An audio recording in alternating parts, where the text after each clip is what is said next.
So two of our industrial programs at CVCC are Machining Technology and Certified Production Technician. Both prepare for careers in manufacturing, but they have different approaches. Let's start with Machining Technology. That is a focused career track within the scope of many possible manufacturing occupations. It's the study of how a material is cut to a desired shape using a controlled process. That material is usually metal, but can also be things such as polymers, rubber, possibly other materials as well. Completing the full 650-hour machining technology program can earn a person up to 4 industry-recognized credentials, and that can be a great incentive to making machining a long-term career choice.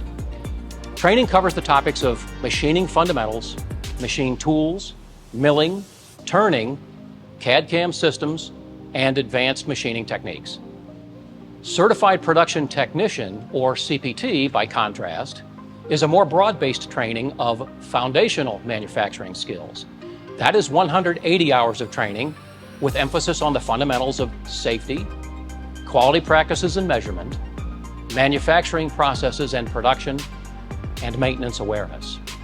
So this is excellent training for someone who's a new hire into a manufacturing business but has little hands-on experience, a person in a large organization that wants to move into their manufacturing division, maybe an individual who wants to pursue a manufacturing career but doesn't know where to start.